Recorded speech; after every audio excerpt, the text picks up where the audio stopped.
हाय ସାଙ୍ଗମାନେ ମୁଁ ଆଜି ଆସିଛି ଉଦାସ ଆଶ୍ରମ ଦେଖେଇବି ଆପଣମାନଙ୍କୁ। ଆଜି ଉଦାସ ଆଶ୍ରମ ବାବା ତ ନାହାନ୍ତି, ଦେହ ତ୍ୟାଗ କରିଦେଇଛନ୍ତି। ଆଉ ଆଜିକି ତାଙ୍କର 20 ଦିନ ମୁଁ ଦେଖେଇବି ଆପଣମାନଙ୍କୁ। ଚାଲନ୍ତୁ ଦେଖିବା କେମିତି ତାଙ୍କର ଯଜ୍ଞ ଚାଲିଛି। ଚାଲନ୍ତୁ ଯିବା ଦେଖିବା। ବର୍ତ୍ତମାନ ମୁଁ ମୋ ଗାଡ଼ି ରଖିଦେଲି, ଚାଲନ୍ତୁ ଯିବା ଏବେ ମଠ ଆଡ଼କୁ ଦେଖିବା। ଏଇଟା ହେଉଛି ଉଦାସ ଆଶ୍ରମ ମଠ, ଦେଖିବା କେମିତି କ'ଣ ହେଇଛି।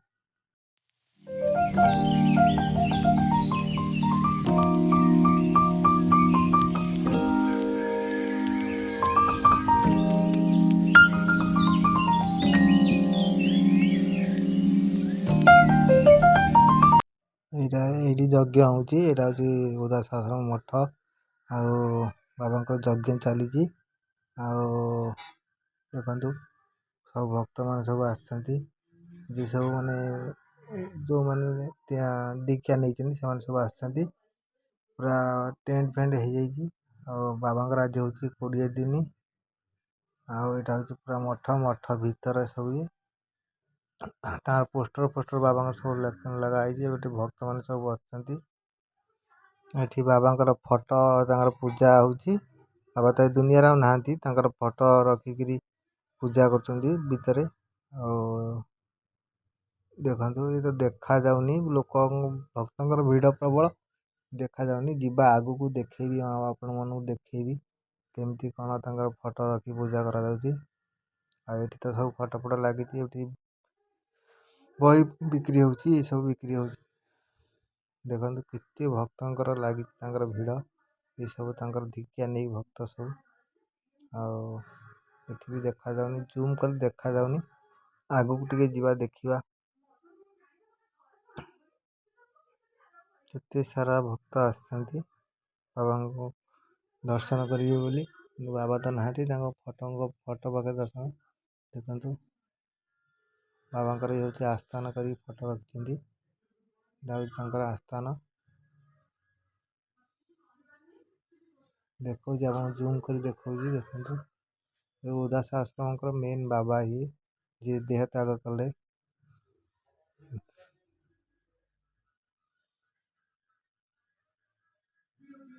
ଏଠି ବାବାଙ୍କର ତେଲ ଆଉ ବହି ବିକ୍ରି ହେଉଛି, ଯେଉଁଟା ମାଳିକାରେ ଲେଖା ହେଇଛି। ବାବା ବି ନିଜେ ସବୁ କିଛି ଲେଖିଛନ୍ତି, ଯାହାକୁ କହନ୍ତି ବାବାଙ୍କୁ କୁହନ୍ତି ନାରାୟଣ ବୋଲି। ମାନେ ମଣିଷ ରୂପରେ ଗୋଟେ ନାରାୟଣ, ଇଏ ହେଉଛନ୍ତି ନାରାୟଣ। ସବୁ କିଛି ଜାଣିପାରନ୍ତି ବାବା। ଏଇଟା ତାଙ୍କର ସବୁ ଫଟୋ ବିକ୍ରି ଚାଲିଛି।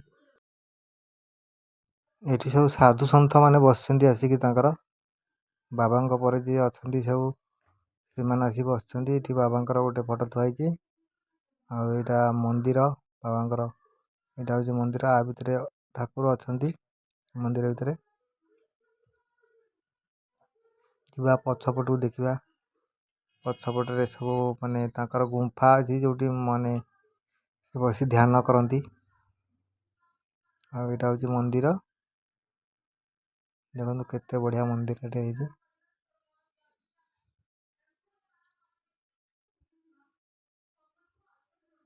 ଏଇଟା ହେଉଛି କୂଅ।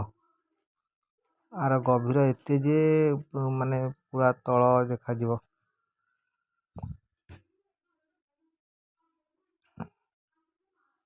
ବାବାଙ୍କର ଚାଳ ଘର ସେପଟରେ।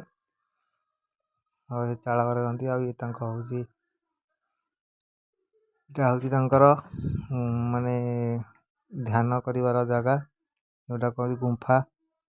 ଏ ଗୁମ୍ଫା ଭିତରେ ବାବା ବସିକି ଧ୍ୟାନ କରନ୍ତି। ଏଇଟା କବାଟ ଦିଆହେଇଛି, ଭିତରକୁ ପ୍ରବେଶ ନାହିଁ। ସେ ଗୁମ୍ଫା ଭିତରେ ବାବା ବସନ୍ତି। ତା ଭିତରେ ଗୁମ୍ଫା ଅଛି ପୁରା ମାଟି ତଳେ। ତା ଭିତରେ ବାବା ବସିକିରି ଧ୍ୟାନ କରନ୍ତି। ତାଙ୍କୁ କେହି ଡିଷ୍ଟର୍ବ ବି କରନ୍ତିନି, କେହି ଯାଆନ୍ତିନି ତାଙ୍କ କତିକି। ଆଉ ଇଏ ଗୋଟେ ଗୁମ୍ଫା। ସବୁ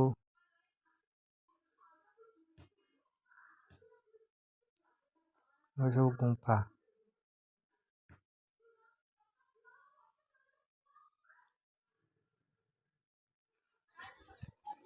ଏଠି ଗଛ ପୂଜା ହେଉଛି।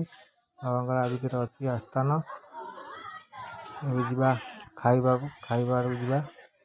ଏଇଠି ବାବାଙ୍କର ଷ୍ଟାଚୁ ତିଆରି ହେଇଛି, ଯେଉଁଟା ମୂର୍ତ୍ତି କହନ୍ତି। ଏଇଠି ବାବାଙ୍କର ମନ୍ଦିର ବି ତିଆରି ହେବ।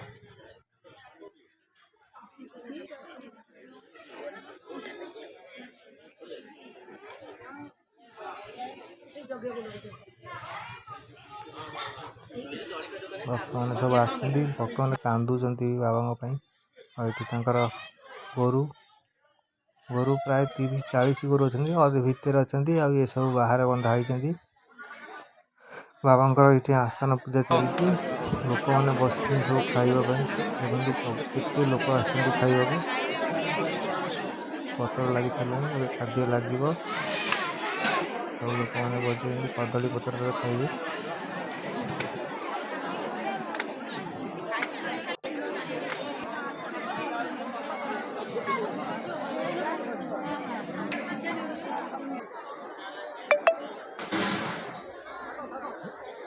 ଲୋକମାନେ ଆସିଛନ୍ତି, ଏଠି ଯାଉଛି ରୋଷେଇଶାଳ, ଯଦି ଭକ୍ତମାନେ ରୋଷେଇ କରୁଛନ୍ତି।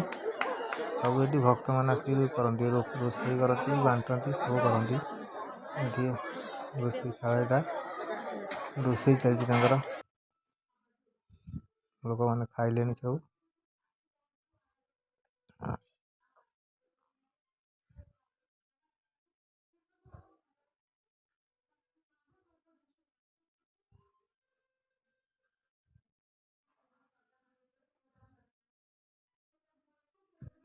ଲୋକମାନେ କେତେ ଭିଡ଼ ଲାଗିଛି ଖାଇବା ପାଇଁ, କେତେ ଲୋକ ଆସିଛନ୍ତି।